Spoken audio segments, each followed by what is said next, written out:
एक 39 साल की औरत और 13 साल के लड़के के बीच ऐसा रिश्ता बना जिसे सुनकर आपके रोंगटे खड़े हो जाएंगे। सलीम पुरानी दिल्ली की एक तंग गली में अकेला रहता था। उसकी उम्र सिर्फ 13 साल थी, लेकिन जिंदगी ने उसे बहुत कुछ सिखा दिया था। माँ बाप एक हादसे में चले गए थे और अब कोई उसका नहीं था। दिन में होटल में बर्तन मांजता और रात को मस्जिद के आंगन में सो जाता।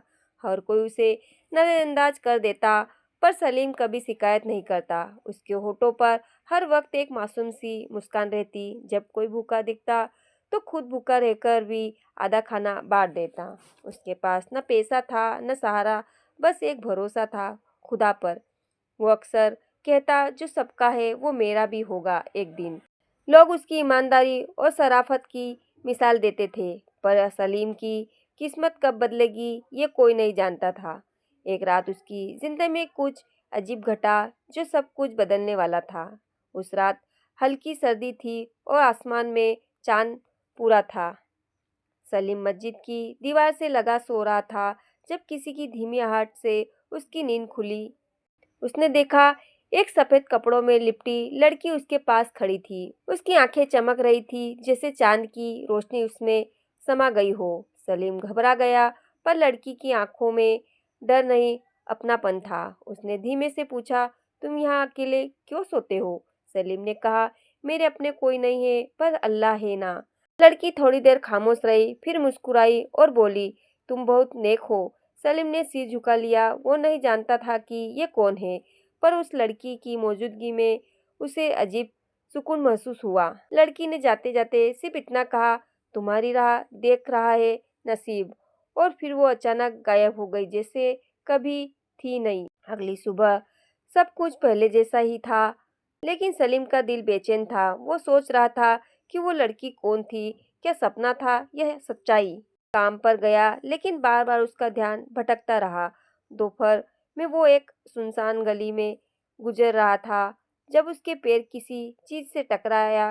नीचे देखा तो एक पुराना थैला पड़ा था जिसमें कुछ भारी सा महसूस हुआ। उसने खोलकर देखा, उसमें सोने के सिक्के थे। सलीम चौंक गया, ये सब अचानक कहाँ से आया? उसके दिमाग में एक पल को लालच आया, पर फिर माँ की आवाज याद आई, सलीम, जो तेरा नहीं वो कभी तेरा बन भी नहीं सकता। उसने सिक्के उठाए और सीधा पुलिस थाने चला गया। सब हैरान थे कि एक गरीब बच्चा ऐसा ईमानदारी भरा कदम कैसे उठा सकता है, मगर सलीम बस मुस्कुराया और बोला, मेरे पास खुदा की नज़र है, मुझे और कुछ नहीं चाहिए। उस दिन शाम को वही लड़की फिर उसे मस्जिद के बाहर दिखी। इस बार वो और भी रोशनी में नहाई हुई थी, पर लोग उसे देख नहीं पा रहे थे। सलीम ने पूछा, तुम कौन हो? और लड़की ने कहा, तुमने आज फिर अपनी सच्चाई साबित की है। मैं वो रहमत हूँ जो नेक दिलों की परीक्षा लेती हूँ। सलीम हैरान रह गया, क्या वो इंसान नहीं, कोई फरिश्ता थी? उसने कहा, मुझे कुछ नहीं चाहिए, बस इतना कि भूखा न सोऊं। लड़की ने मुस्कुराकर आसमान की ओर देखा और कहा, अब तुम्हारा वक्त बदलने वाला है। अचानक आसमान में एक चमक हुई और लड़की फिर गायब हो गई। सलीम वहीं बैठा रह गया, पर अब उसके मन में डर नहीं था। उस रात उसे नींद नहीं आई, पर उसके दिल में एक नई उम्मीद थी। उसे अब यकीन हो गया था कि कोई अदृश्य हाथ उसे थामे हुए है। अगले दिन जब सलीम काम पर पहुंचा तो होटल का मालिक बहुत गुस्से में था। किसी ने उसकी दुकान में चोरी की थी और सबका शक सलीम पर गया। सलीम रो पड़ा, मैंने कुछ नहीं किया, पर किसी ने उसकी बात नहीं सुनी और उसे बाहर निकाल दिया गया। वो पूरे दिन भूखा रहा, किसी ने पानी तक नहीं पूछा। शाम को वो एक कोने में बैठा अल्लाह से दुआ कर रहा था, या अल्लाह, क्या मेरी सच्चाई पर भी कोई यकीन नहीं करेगा? तभी पीछे से एक बुजुर्ग की आवाज आई, बेटा, तुमने क्या खोया? सलीम ने मुड़कर देखा, एक नर्म चेहरे वाला हकीम खड़ा था। हकीम ने उसकी हालत देखी और अपने साथ चलने को कहा। सलीम पहले घबराया, फिर धीरे से उनके साथ हो लिया। शायद यही वो मोड़ था जहाँ से उसकी किस्मत ने करवट ली। हकीम साहब सलीम को अपने पुराने से क्लिनिक पर ले गए। वहाँ सब कुछ सादा था, पर बहुत सलीका और सुकून भरा। उन्होंने सलीम को खाना दिया, कपड़े दिए और कहा, तुम यहीं रहो। सलीम को यकीन नहीं हो रहा था कि कोई बिना वजह इतना प्यार दे सकता है। हकीम बोले, तुम्हारी आंखों में सच्चाई है और मुझे नेक लोग पसंद है। सलीम की आंखों में आंसू आ गए। उसे पहली बार अपनापन महसूस हुआ। अगले दिन से सलीम हकीम साहब के साथ जड़ी बूटियां बीनने लगा। वो हर काम दिल से करता, चाहे छोटा हो या बड़ा। हकीम साहब भी उसे बेटे जैसा मानने लगे। धीरे धीरे सलीम की जिंदगी में एक लय आने लगी, पर उसकी किस्मत अब भी उसे पूरी तरह आजमाने वाली थी, क्योंकि रहमत की परीक्षा अभी पूरी नहीं हुई थी। एक दिन शहर में महामारी फैल गई। लोग बीमार होने लगे। हकीम साहब हर घर जाकर दवा बांट रहे थे। सलीम भी उनके साथ दिन रात सेवा में लग गया। एक रात एक बच्चा बहुत गंभीर हालत में आया। सब डॉक्टरों ने जवाब दे दिया। माँ की आंखों में आंसू थे। सलीम ने अपनी दवाई की पोटली से कुछ निकाला और बच्चे को दिया। कुछ ही देर में बच्चे को राहत मिल गई। माँ ने सलीम के पैर छू लिए। वो रो पड़ी और कहा, तू इंसान नहीं, खुदा का भेजा हुआ है। सलीम को समझ नहीं आया कि बस एक दवाई ने इतना असर कैसे किया। उसे अचानक उस रोशनी वाली लड़की की याद आई। शायद उसकी रहमत अब सलीम के हाथों से काम कर रही थी। उसे पहली बार खुद पर और अपनी नीयत पर गर्व हुआ। अब मोहल्ले में हर कोई सलीम को जानने लगा था। लोग उसे छोटा हकीम कहकर पुकारते। उसकी सादगी, ईमानदारी और सेवा भाव सबको छू जाता। एक दिन हकीम साहब ने कहा, बेटा अब वक्त है कि तुम आगे बढ़ो। उन्होंने अपनी दुकान और पूरा इलाज खाना सलीम के नाम कर दिया। सलीम ने आंसुओं से भरे गले से कहा, मैं इसके लायक नहीं हूँ। हकीम साहब बोले, ईमानदार लोग ही हर चीज के हकदार होते हैं। सलीम अब खुद का नाम नहीं, सिर्फ सेवा का नाम बन चुका था। लोग दूर दूर से इलाज के लिए आते और दुआएं देकर जाते। उसने कभी किसी से पैसे नहीं मांगे। जो मिला वही उसकी रहमत थी। पर उसकी जिंदगी में अभी एक अधूरी बात थी। वो लड़की जिसने उसकी राह दिखाई थी, वो अब तक नहीं लौटी। एक दिन मस्जिद के बाहर उसे वही चांद जैसी रोशनी फिर दिखाई दी। सलीम भागा। उसे लगा कि वो फिर उससे मिलेगी, पर वहाँ सिर्फ एक चिट्ठी रखी थी जिस पर लिखा था, तुमने हर इम्तिहान पास किया, अब मेरी ड्यूटी खत्म हुई। मैं जिन नहीं थी ना कोई परी, मैं बस एक रहमत थी। तुम्हारी सच्चाई से मुझे खींचा हुआ अब तुम्हारी ही वजह से कई और जिंदगियां बदलेगी। सलीम चिट्ठी पढ़कर देर तक खामोश बैठा रहा। उसके होठों पर एक हल्की मुस्कान थी। उसे अब किसी जवाब की जरूरत नहीं थी। रहमत क्या होती है अब वो समझ गया था। वो लौटकर दुकान गया और पहले से दुगने मन से सेवा में लग गया। अब वो खुद किसी के लिए रहमत बन चुका था। सलीम ने अपने इलाज खाने के पास एक छोटा सा स्कूल खोला, जहाँ गरीब बच्चे पढ़ सके और खुददारी से जीना सीख सके। हर रोज वो बच्चों को साफ सफाई, मेहनत और ईमानदारी का महत्व समझाता।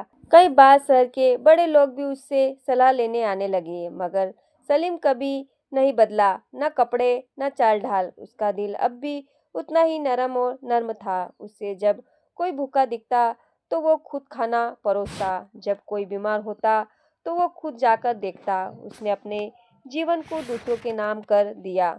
लोग कहते, हमने फरिश्ते देखे नहीं, पर सलीम को जरूर देखा है। पर सलीम कभी कोई दवा नहीं करता, बस मुस्कुराता था, क्योंकि वो जानता था रहमत दिखती नहीं, बस बहती है। एक दिन सलीम अपने स्कूल के बाहर खड़ा, तभी एक गरीब औरत दो छोटे बच्चों को लेकर आई। उसके कपड़े फटे थे, आंखों में लाचारी थी। वो बोली, मेरे बच्चों को पढ़ा दो, मैं फीस नहीं दे सकती। सलीम मुस्कुराया और बोला, यहाँ फीस नहीं, सिर्फ नियत लगती है। उस औरत की आंखों से आंसू बह निकले। वो बोली, मैंने ऐसा दिल कभी नहीं देखा बेटा। बच्चों को स्कूल में बिठा दिया गया और औरत को रसोई में काम दे दिया। सलीम ने हर भूखे को खाना, हर बच्चे को शिक्षा और हर बीमार को दवा देने की कसम खा ली थी। अब उसका नाम शहर के बाहर तक फैलने लगा था, पर वो अब भी पुराने कपड़ों में ही रहता था, क्योंकि उसके लिए सबसे बड़ी दौलत दुआ थी। अब शहर में एक बड़ा अस्पताल बनने वाला था। सरकार ने सलीम को न्योता भेजा। उसका नाम उस अस्पताल पर रखा जाता था। सलीम को यकीन नहीं हो रहा था कि वो कभी इस काबिल माना जाएगा। वो मंच पर पहुंचा तो लोग खड़े होकर तालियां बजा रहे थे, पर उसने माइक पर सिर्फ एक ही बात कही, मैं कोई बड़ा आदमी नहीं, बस रहमत का जरिया हूँ। जो मैंने पाया वो किसी मासूम की दुआ थी और मैं चाहता हूँ कि ये रहमत अब हर किसी तक पहुँचे। लोगों की आंखों में आंसू थे और दिल में सुकून। उसी दिन अस्पताल का नाम रखा गया रहमत क्लिनिक और उसका पहला मरीज था एक बेसहारा बच्चा जिसे सलीम ने अपने हाथों से गले लगाया। सालों बीत गए, सलीम अब बूढ़ा हो गया था। उसकी दाढ़ी में सफ़ेदी आ चुकी थी, पर दिल अब भी बच्चा जैसा था। हर सुबह वो क्लिनिक में सबसे पहले दवा बांटता, बच्चों से हंसी मजाक करता और फिर स्कूल जाता। अब वो खुद इलाज कम करता, दूसरों को सिखाता था। उसकी बनाई व्यवस्था अब 100 से ज़्यादा गांव में फैल चुकी थी, पर वो अब भी खुद को एक अनाथ लड़का ही कहता। कई बार लोग पूछते, आपको कभी डर नहीं लगता? वो मुस्कुराता और कहता, जब साथ अल्लाह का हो तो डर कैसा। उसकी आंखें अब कम दिखती थी, पर उसकी रोशनी औरों में फैल चुकी थी। एक दिन उसने खुद कहा, अगर मैं कल न रहूं तो भी ये रहमत चलती रहे। लोग जानते हैं उसकी रहमत कभी रुकने वाली नहीं। सलीम की आखिरी दुआ बस इतनी थी, कभी कोई भूखा ना सोए। उसने एक फाउंडेशन बनवाया, रहमत घर, जहां हर बेसहारे को सहारा मिले। जब उसकी तबीयत बहुत बिगड़ने लगी, तब भी वो दूसरों की चिंता करता रहा। लोग उसकी सेवा में लगे रहते, सलीम बस हाथ जोड़कर दुआ करता। उसने कहा, मैंने बहुत कुछ देखा, पर सबसे सुंदर वो पल था जब एक भूखा मुस्कुराया। रहमत कोई बड़ी चीज नहीं होती, बस किसी के आंसू पोंछना भी रहमत है। उसकी ये बातें सबके दिल में उतरती गई। एक शाम वो अपने क्लिनिक की चौखट पर बैठा था। आसमान में वही चांद निकला था जैसे सालों पहले निकला था। उसने आंखें बंद की और मुस्कुराया, अब मुझे जाना है, शायद अब मेरी रहमत पूरी हुई। और फिर उसकी सांसें थम गई, पर कहानी चलती रही। आज भी लोग कहते हैं, एक अनाथ लड़का जिसने सबका सहारा बना सीखा। उसकी बनाई हर ईंट में ईमानदारी की मिसाल है। हर बच्चा जो उस स्कूल से निकला वो खुद रहमत बन गया। हर दवा जो उसने बांटी वो किसी के जीवन की उम्मीद बनी। लोग उसकी तस्वीर को नहीं पूछते, उसकी सीख को जीते हैं। सलीम चला गया, पर रहमत आज भी जिंदा है। वो लड़की जो कभी रोशनी बनकर आई थी, अब हजारों में बदल चुकी है। हर नेक काम में, हर मुस्कान में, हर सेवा में वो चमकती है। कहते हैं, जो खुद रहमत नहीं पाते वही औरों के दिल रहमत बनते हैं। और सलीम उन्हीं में से एक। साउथ ने जिंदगी को सिर्फ लिया नहीं, लौटाया भी, और यही उसकी सच्ची जीत थी, और हमारी भी।